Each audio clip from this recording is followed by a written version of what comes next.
Hello everyone, আসসালামু আলাইকুম। সবাই কেমন আছেন? আশা করছি সবাই ভালো আছেন। আজকে আমি চলে এলাম শিং মাছ ভুনা করতে। তো এখানে আমি শিং মাছগুলো লবণ হলুদ দিয়ে হালকা করে তেলে ভেজে নিচ্ছি। শিং মাছটা আমি আজকে আলু দিয়ে ঝোল করব, পাতলা ঝোল। এই শিং মাছের এই ঝোলটা খেতে কিন্তু ভালো লাগে।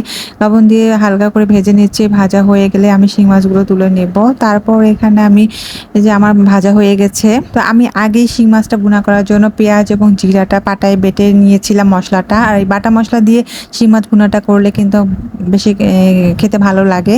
এখানে আমি পেঁয়াজ মরিচগুলো দিয়ে দিচ্ছি। পেঁয়াজ মরিচগুলো হালকা বাদামি কালার ভাজা হয়ে গেলে তারপর আমি বাটা মশলাটা দিয়ে সুন্দর করে লবণ হলুদ পরিমাণ মতো এবং মরিচের গুঁড়া সামান্য একটু দিয়ে মশলাটা সুন্দর করে কষিয়ে নেব।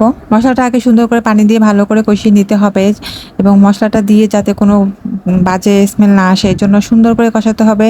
আর এই শিং মাছটা আলু দিয়ে এরকম করে পাতলা ঝোল করে রান্না করলে আর সাথে যদি পাতলা ডাল থাকে তাহলে কিন্তু খেতে খুব ভালো লাগে।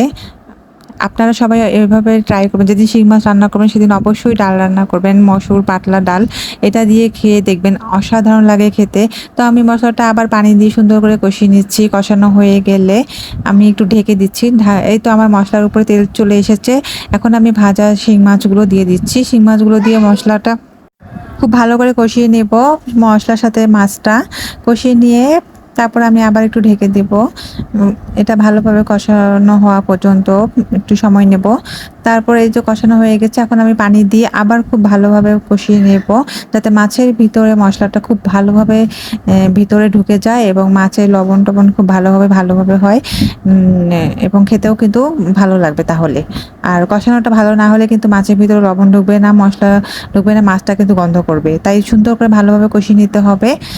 এখানে আমি যে কষিয়ে নিচ্ছি, দেখতে পাচ্ছেন সুন্দর করে কষানো হয়ে গেলে এখন আমি আলু কুচি করে কেটে রেখেছি। বেশি চিকন না আবার বেশি মোটাও না, এভাবে কুচি করে রেখেছি। এই আলু কুচিটা উপরে দিয়ে দেব। তো আবার মশলাটা মাছের সাথে মশলা কষানো হয়ে গিয়েছে, এখন আমি আলু কুচিটা দিয়ে দেব। আর আলুগুলো সুন্দর করে দিয়ে আলুটার সাথে আবার এই মাছের মশলাটা সুন্দর করে কষিয়ে নিতে হবে। কষানোর পরে তারপর পানি দিতে হবে। তো আলুগুলো দিয়ে দিচ্ছে। এখন আমি কষিয়ে নিব মশলাটা। সবাই তো অনেকভাবেই শিং মাছ রান্না করে খান। একবার আমার মতো এইভাবে আলু দিয়ে শিং মাছ রান্না করে দেখবেন, আসলে কিন্তু অনেক মজা লাগে খেতে আর অনেক স্বাদ লাগে যদি শিং মাছ ভালো হয়। আর এখানে আমি আলু দিয়ে সুন্দর আবার কষিয়ে নিচ্ছি। এভাবে কষিয়ে কষিয়ে রান্না করলে কিন্তু রান্নাটা পারফেক্ট হয় এবং সব কিছু ভালোভাবে পরিমাণ মতো মশলা এবং লবণ সব কিছু ভালোভাবে মাছের মধ্যে আলুর মধ্যে সব কিছু ঢুকে যায় এবং টেস্ট লাগে খেতে। তো এখানে আমার আলুটাও কষানো হয়ে গেছে, এখন আমি ঝোলের পানিটা দিয়ে দিলাম।